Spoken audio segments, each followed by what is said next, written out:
are snipped. You no longer exist. I feel like today's topic is going to be a little bit of a weird one. Admittedly, you don't have to watch the video if you don't want to. You don't even have to click on it, even though, if you've clicked on it, you're already hearing this. But, it's going to be a weird one. Fair warning. I found myself on a couch talking to a woman a while back. It was at this big meetup of some, close compatriots. I've made mention of this previously. But we were sitting on a couch and we were talking about this weirdo that we both knew mutually.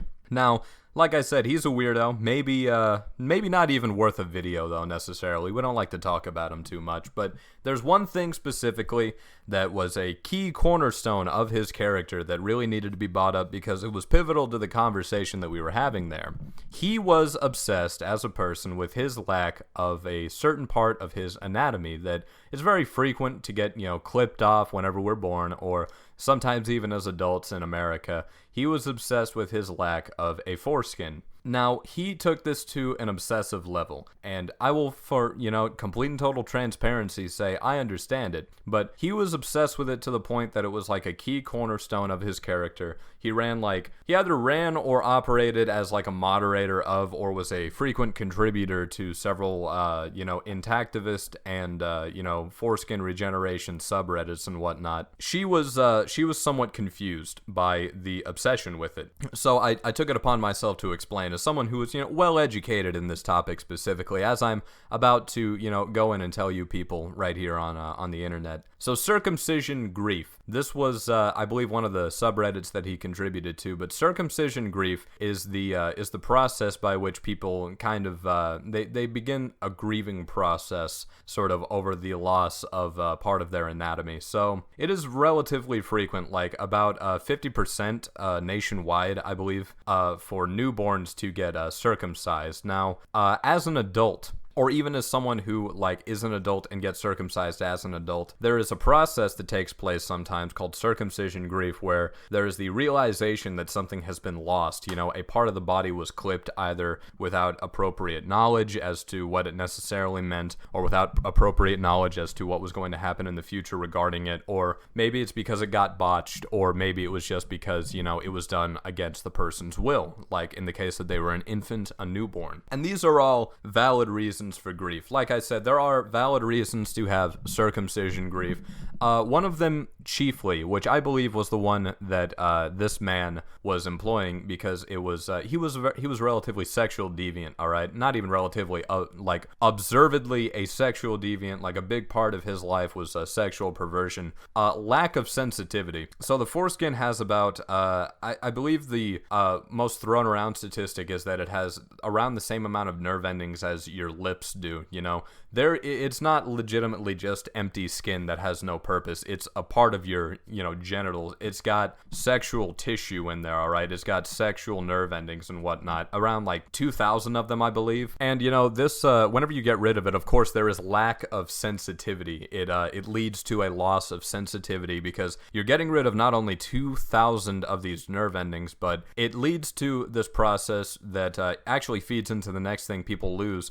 There is no protection there, which for a short period of time leads, after you're circumcised, to oversensitivity, because the head is exposed to the elements when it's not supposed to be. But immediately after that happens, there is a process that takes place called keratinization. Now, what keratinization is when the skin, all right, when the foreskin is chopped off, the head is exposed on someone's penis, and it shouldn't be exposed by design, because it's there for a reason. So keratinization takes place because there has to be some level of protection. Think of keratinization as I don't want to say scabbing over, because scabbing over is something different entirely. It's when blood coagulates and dries.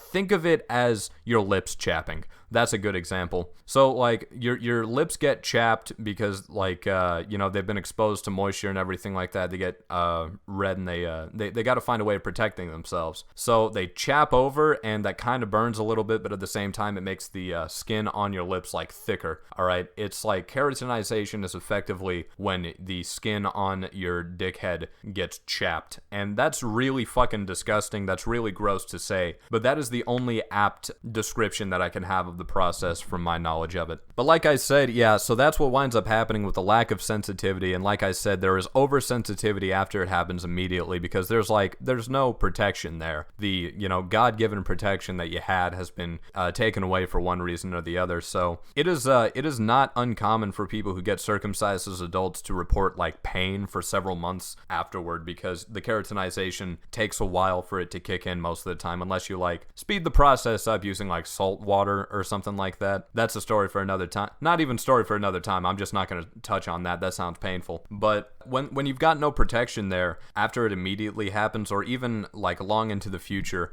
whenever this happens, it is not uncommon for people to say like, well, I can't walk a certain way. Like, people who are circumcised, you don't hear a lot about them going commando. All right, is all I'm trying to say, because like worst comes to worst, something rubs something the wrong way. That's going to be relatively painful for them. And then there's the feeling violated aspect of it, like especially if this happened to you whenever you're a kid. This is one of the things that he was really harking on because a lot of people in America, like I said, you get circumcised whenever you're like a newborn by your parents and you have no say in it whatsoever, which is really fucked up in my opinion, but it's a feeling of violation. I don't want to throw out certain terminology because I feel like some people would get mad at it, but think about it. You're a newborn, you're a child, you've got no say in anything, you can't consent, and someone's doing something to your genitals that you don't really like. It's not uncommon. It's not a big leap in logic to understand why people would feel violated in a context whenever they take that to mind. And because of all this, it's like people have killed themselves because of this, is what I'm trying to say. Circumcision grief is I would take it very seriously, but not a lot of people do because, like I said, there are examples of people killing themselves. Like there was this one dude made like national headlines at some point. He was British, he had moved to Canada, and he was having issues with something called phimosis. Now, phimosis is when the skin around your, the foreskin is too tight and you can't really pull it back or use it the way that it was intended to function. So you can fix this by stretching and doing other things like that. But the doctor he went to in Canada, because Canada is in North America, just immediately said, well, we'll just get it clipped off and it'll be all right. So he got it clipped off and he experienced a lot of complications, like I mentioned previously, oversensitivity and lack of sensitivity in all the right spots. He was not able to research the process adequately because his laptop was in the shop. He ended up killing himself, and a big part of his suicide note was specifically relating to the circumcision procedure that he experienced. There's also noted examples of people who were like intactivists at some point, like people who rally for like newborn bodily rights and whatnot. And their whole thing specifically was that, they were violated as children in this manner. They got circumcised as kids and they did not want to be circumcised. And they wound up, there are a couple examples of them like taking it a little too far and killing themselves and mentioning this. It is not something that's good, If you really think about it, it is really kind of messed up, but this individual specifically was obsessed with it, and these were all the reasons that he was obsessed with it. And that really kind of brings me around to the whole point of this video, is that I feel like it's going to become a relatively common thing in the future as more and more people start realizing that circumcision is not a good idea, There's no real purpose for it. The science that was being used for the last 100 years to back it up in America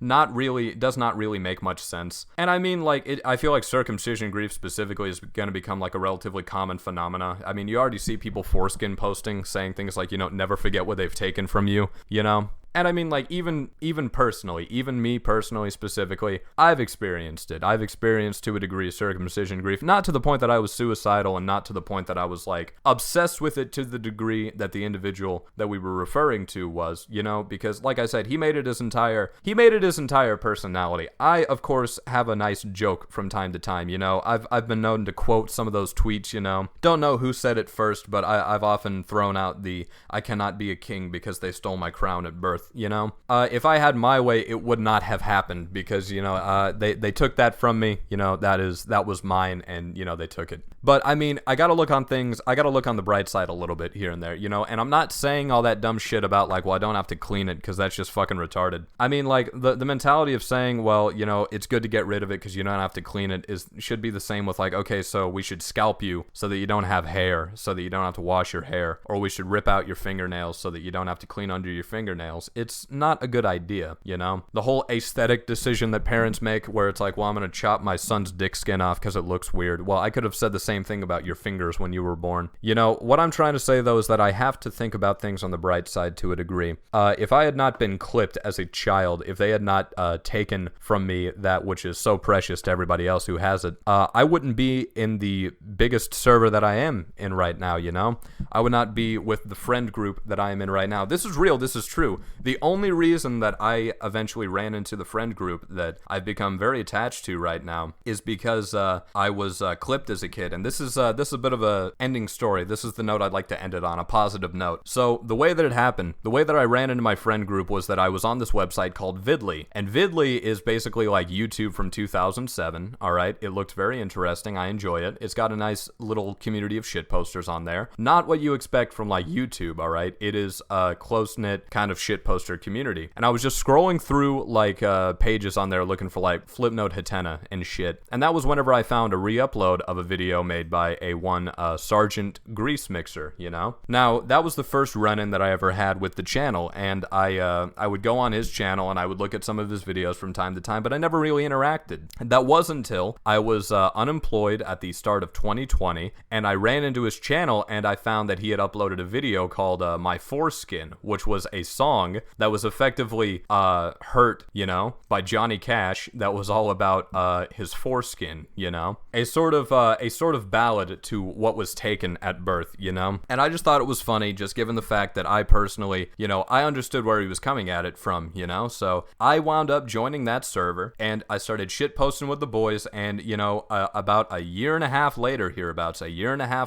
I mean, we're thick as thieves. I actually met some of the people in real life at the mega meetup, and, you know, that's just perfect, alright? It is a very strange thing to say, but, like, literally the only positive thing, and it's a big one, not gonna lie, that came out of me getting clipped when I was a kid was that if I had not been clipped as a kid, I would not be in the situation, in the server, in the friend group that I am in right now. So, it's strange how life works out. Anyways, that's it for this video. If you like this video, you want to see more like it, well, I do daily uploads. You can check those out. Why not give this video a like? Why not subscribe? Helps out with the motivation and the algorithm. If you'd like to check out my Twitter, it's twitter.com/Hale_Keezer. That's it for this video. I've been Keezer. I've never been good at outros. I'll see you next time.